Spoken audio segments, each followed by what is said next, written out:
Our guests are as far apart on the Contra question as American intellectuals can be. John Silver, the president of Boston University, was a member of the Kissinger Commission that diagnosed a security threat in Central America. Noam Chomsky, the language theorist at MIT, argues in his new book titled Turning the Tide that U.S. intervention in Central America is the acute case of our general misuse and misrule of the Third World. I'd like you to begin, President Silver. Address yourself to the waverers, if there are any in the U.S. Senate. Why would you vote for the Contra money? Well, the Senate of the United States has traditionally been in favor of supporting democratic forces as opposed to totalitarian forces. And if they continue that practice, they're going to vote against the Sandinistas, and they're going to vote in favor of the Contras. On October 15th, the Sandinistas passed an edict that suspends the protection against the search of homes without a warrant, that suspends the privacy of mail and allows for censorship of mail. They suspended the right of free assembly. They have suspended all freedom of the press. They have continued their harassment of their people and suspended virtually all democratic rights. The October 15th decree is much more restrictive and comprehensive than the decree that Hitler passed in February 28, 1933, when he ended the Democratic Republic of Weimar. Once you see this totalitarian nature of the regime, which was apparent since 1979 in September and has continued ever since then, it is time for the Senate of the United States to support the Democrats. Noam Chomsky, in a short speech to the U.S. Senate, why would you be against the Contra money? Well, as even the most ardent supporters of the Contras now concede, this is what they call a proxy army, which is attacking Nicaragua from foreign bases, is entirely dependent on its masters for direction and support, has never put forth a political program, has created no base of political support within the country, and it is led almost its entire top military command is Somozist officers. Its military achievements so far consist of a long and horrifying series of very well documented torture and mutilation and atrocities, and essentially nothing else. The administration officials are now openly conceding in public that the main function of the Contras is to retard or reverse the rate of social reform in Nicaragua, and to try to terminate the openness of that society. The state of siege, for example, which was imposed last fall, and which is very mild, I should say. There's much political opening in Nicaragua, as everyone there, up to the American ambassador, will tell you.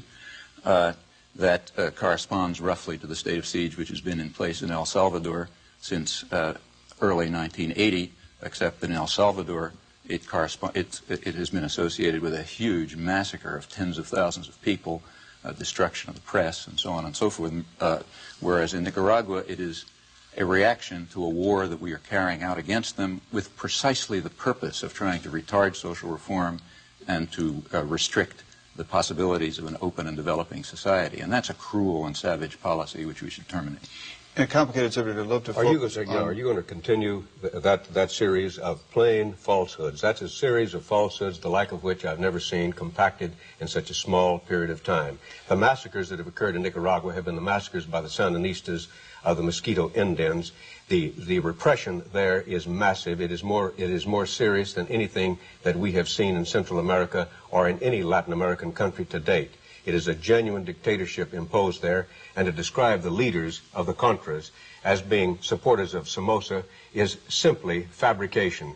Robelo, Cruz, Colero, Chamorro are not Somocistas and never have been. And when you take the leadership of the army of the Contras, some of them were members of the National Guard, but then if you're going to object to that, which would be highly unreasonable, because that was an army that wasn't simply followers or supporters of Somocistas.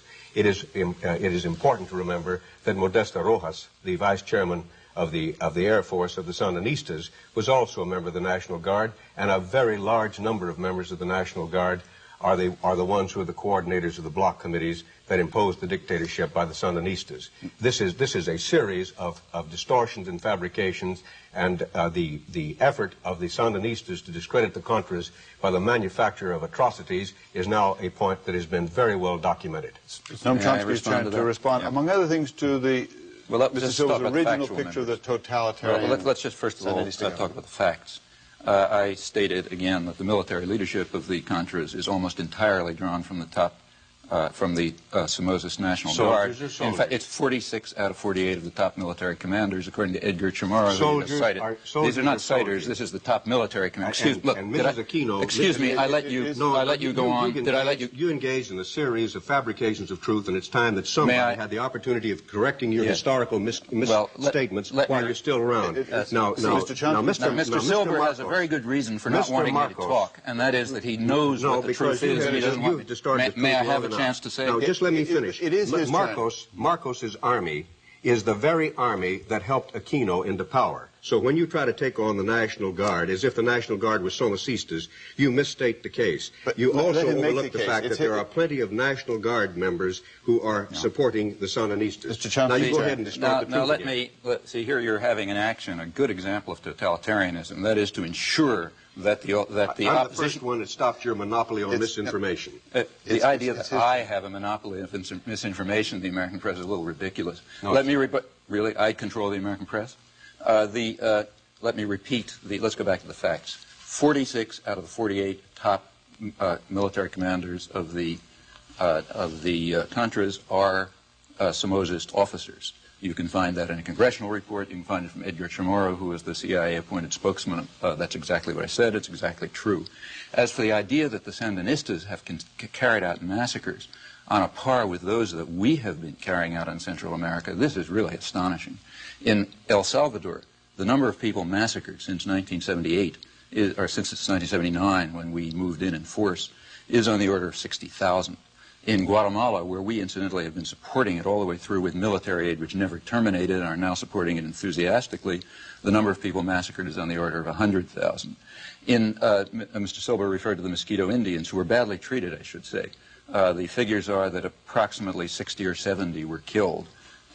Many more than that, whereas in contrast, about 5,000 or 6,000 people have been killed, and I don't mean killed. This is not garden variety killing. This is torture, murder, and mutilation, massively documented in great detail by our forces. Now, there are crimes of the Sandinistas, there's no doubt, but they are undetectable in comparison with the crimes of the governments that we supported. I'd like to go back to two central arguments that this whole thing turns on. One is the notion that Sandinist Nicaragua poses a security threat to the United States and to this hemisphere.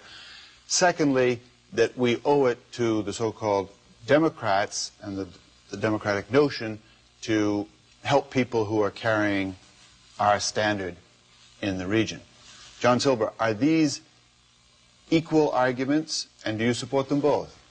Well, I don't support the presence of about 6,500 Soviet and Cuban troops in Nicaragua. I don't support the presence of 24 armed helicopter gunships supplied by the Soviet Union to Nicaragua, or 150 battle tanks, or about 1,200 trucks, and 300 ground air missiles. But what of the notion that it's a security threat to this country? Well, it's not a security threat yet, and neither was Hitler a security threat when he suspended all freedoms of the Germans in February 28, 1933. He wasn't even a security threat that was serious in 1936 when he rearmed the Rhineland. But by the time that the Allies got around to recognizing that he was a threat, it cost us tens of millions of lives, and it took 6 years in which to defeat him. Now, at the present time, we can put an end to the Sandinista dictatorship in Central America without using a single American life. All we have to do is help pay for the firemen. There's a fire going on down there. We don't have to put the fire out, but we're asked to help pay for the firemen. If we wait and we decide to do nothing until the Soviets establish a land base there and it develops as it will develop if we allow it to happen, we will then have to face the fact of a possibility of war. It is not a present threat, it is a vector. If people don't have sense enough to understand that a small fire in a room is a threat, not because it's a small fire, but because small fires have a way of becoming big fires, then we haven't learned anything from history.